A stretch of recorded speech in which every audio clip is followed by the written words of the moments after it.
अमेरिकी राजदूत ने चाबहार डील पर तोड़ी है चुप्पी। जानेंगे भारत को चाबहार पर अब सीधे सीधे चेताया है अमेरिका ने। ईरान आतंक का निर्यात करता है। जानेंगे क्या है मामला। तो वहीं दूसरी तरफ पाकिस्तान को पहना देंगे चूड़ियां। इस बात पर पाकिस्तान बहुत ज़्यादा नाराज हुआ है। जियोपॉलिटिक्स में बहुत सारी चीज़ें चल रही है, जानने को मिलेगा बहुत कुछ। आइए जानते हैं इन खबरों को विस्तार से। भारत और ईरान के बीच चाबहार पोर्ट को लेकर समझौते के बाद अमेरिका का विदेश मंत्रालय भी अब धमकाने पर जुट गया है। अमेरिकी विदेश मंत्रालय ने एक बयान जारी करके कहा कि ईरान के साथ बिजनेस करने वाले देशों पर प्रतिबंध लग सकता है। उन्होंने कहा कि भारत को चाबहार समझौते पर कोई छूट नहीं दी गई है। वहीं साल 2018 में इसी अमेरिकी विदेश मंत्रालय ने एक बयान में कहा था कि चाबहार पर भारत को छूट दी गई है। इस पूरे विवाद पर अब अमेरिकी राजदूत एरिक गारसेटी ने चुप्पी तोड़ी है। गारसेटी ने कहा है कि बिजनेस करने वालों को ये जानना चाहिए कि ईरान के साथ रिश्ते बनाने में खतरा है, क्योंकि वो आतंक का निर्यात करता है। गारसेटी ने भारत में 1 साल पूरे होने पर एक इंटरव्यू दिया और इसमें कहा कि अमेरिकी दूतावास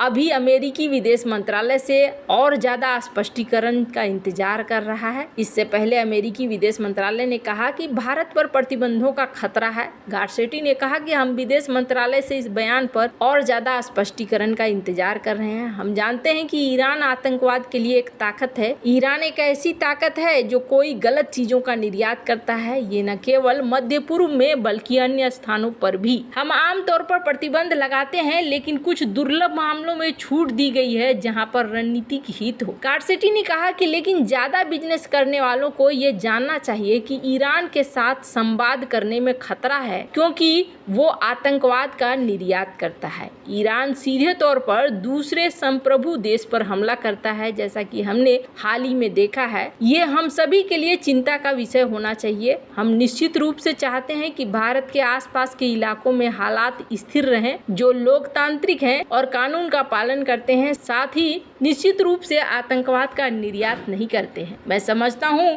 कि ये एक साझा चिंता है।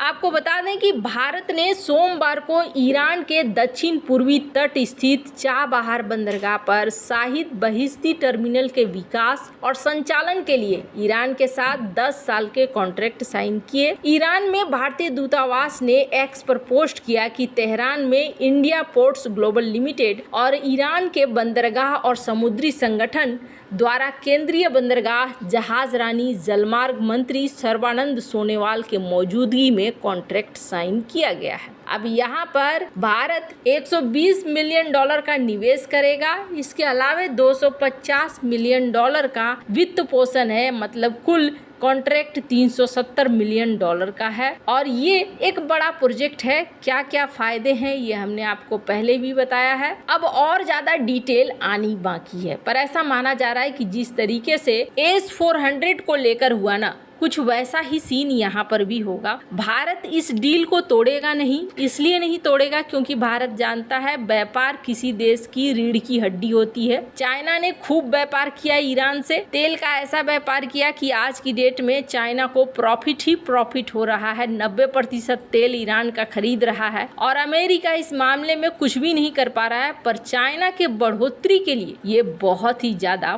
फायदेमंद साबित हो रहा है। जहां एक तरफ ये सब कुछ हो रहा है, वहीं दूसरी तरफ क्या है मामला। पाकिस्तान को पहना देंगे चूड़ियां, और इस मामले पर गुस्सा गया है पाकिस्तान। पाकिस्तान ने भारत के पीएम नरेंद्र मोदी के उस बयान की निंदा की है जिसमें उन्होंने पाक को चूड़ी पहना देने की बात कही थी। नरेंद्र मोदी ने अपनी एक चुनावी सभा में कहा था कि हम पाकिस्तान को चूड़ी पहना देंगे, और इस पर पाकिस्तान के विदेश कार्यालय ने बयान जारी करते हुए कहा कि भारतीय राजनेताओं को अपने चुनावी भाषणों में पाकिस्तान को शामिल करने से बचना चाहिए। बयान में कहा कि भारतीय राजनेता राष्ट्रवादी भावनाओं को भड़काने के लिए पाकिस्तान विरोधी भावना को जगा रहे हैं। ये चुनावी लाभ हासिल करने के लिए एक रणनीति है, लेकिन दोनों देशों के रिश्ते के लिए अच्छा नहीं है। पाक विदेश मंत्रालय ने कहा कि हम भारतीय राजनेताओं से चुनावी लाभ के लिए पाकिस्तान को अपने घरेलू राजनीति में घसीटना बंद करने और संवेदनशील रणनीतिक मामलों को अत्यंत सावधानी से संभालने का आग्रह करते हैं। हम अंतर्राष्ट्रीय समुदाय से भारतीय नेतृत्व के जुझारू बयान पर ध्यान देने का आह्वान करते हैं, जो क्षेत्रीय शांति और स्थिरता के लिए एक गंभीर खतरा है। बयान में आगे ये भी कहा गया कि चुनाव अभियान के दौरान भारतीय नेताओं की ओर से बार बार की जाने वाली पाकिस्तान विरोधी बयानबाजी अतिवादी मानसिकता को दिखलाता है। इस तरह के बयानबाजी भारतीय नेताओं के अहंकार, अंध राष्ट्रवाद, अतिवादी मानसिकता को भी उजागर करता है। इस बात पर जोर दिया गया कि पाकिस्तान का नाम लेकर भारतीय नेता चुनावी फायदा उठा रहे हैं। पाकिस्तान की ओर से ये बयान बिहार के मुजफ्फरपुर में भारतीय प्रधानमंत्री नरेंद्र मोदी के भाषण के संदर्भ में आया है। मुजफ्फरपुर में अपने भाषण में नरेंद्र मोदी ने ये कहा था कि डरे हुए विपक्ष को सपने में भी पाकिस्तान का परमाणु बम दिखाई देता है। कांग्रेस और उसके सहयोगी दलों के नेता कह रहे हैं कि पाकिस्तान ने चूड़ियां नहीं पहनी है, अगर नहीं पहनी है तो हम पहना देंगे। हमें ये मालूम नहीं था कि पाकिस्तान के पास चूड़ियां भी नहीं है। और ये सारा बयानबाजी एक के बाद एक चालू हुआ। दरअसल ये मामला क्या था? मामला था फारूक अब्दुल्ला का। फारूक अब्दुल्ला ने एक बयान दिया था पीओके को लेकर इन्होंने कहा था कि देखिए, अगर भारत यहाँ पर कुछ करना चाहेगा पाकिस्तान के ऊपर तो पाकिस्तान ने चूड़ियां नहीं पहनी है, पाकिस्तान इसका रिएक्शन देगा, और पाकिस्तान जब इसका रिएक्शन देगा तो परमाणु बम से संपन्न देश है, उसका रिएक्शन भी खतरनाक होगा। अब जहाँ पर ये बात फारूक अब्दुल्ला ने कही तो वहीं दूसरी तरफ एक का विवाद खत्म नहीं हुआ, दूसरा मणिशंकर उठकर चले आए। मणिशंकर ने कहा कि देखो भाई, पाकिस्तान से डरो,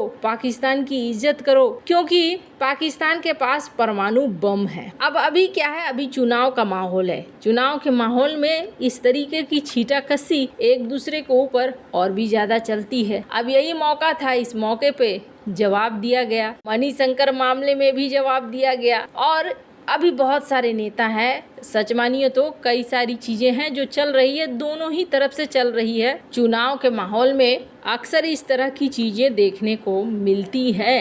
खैर, भारत और पाकिस्तान का मामला जल्दी इस बार चुनाव में नहीं उठ रहा था, पर मणिशंकर और फारूक अब्दुल्ला के बयान के बाद देखने को मिल रहा है कि ये मुद्दा भी काफी चर्चा में आ गया है। खैर, अब ये बात तो बिल्कुल सही है, पर ये चीज पाकिस्तान के नेताओं को भी समझनी चाहिए, क्योंकि अभी हाल फिलहाल में एक ने राहुल गांधी की तारीफ करते हुए कई सारी बातें लिखी। फिर वो ये भी कहते हैं कि मैं राहुल गांधी को नहीं जानता हूँ, लेकिन हाँ, मैं चाहता हूँ कि वो जीते, जो कि इस वक्त जो भारत में हालात हैं उसके खिलाफ खड़ा होता है। तो इस तरीके की चीजें देखने को दोनों ही तरफ से मिल रही है। खैर, उम्मीद है कि एक बार को चुनाव खत्म हो जाएगा तो चीजें पहले से बेहतर हो जाएंगी। वैसे आपको क्या लगता है, इन सब मामले में आपकी क्या राय है? कमेंट कर जरूर बताएं। जल्द मिलते हैं अगले वीडियो में नई खबर के साथ।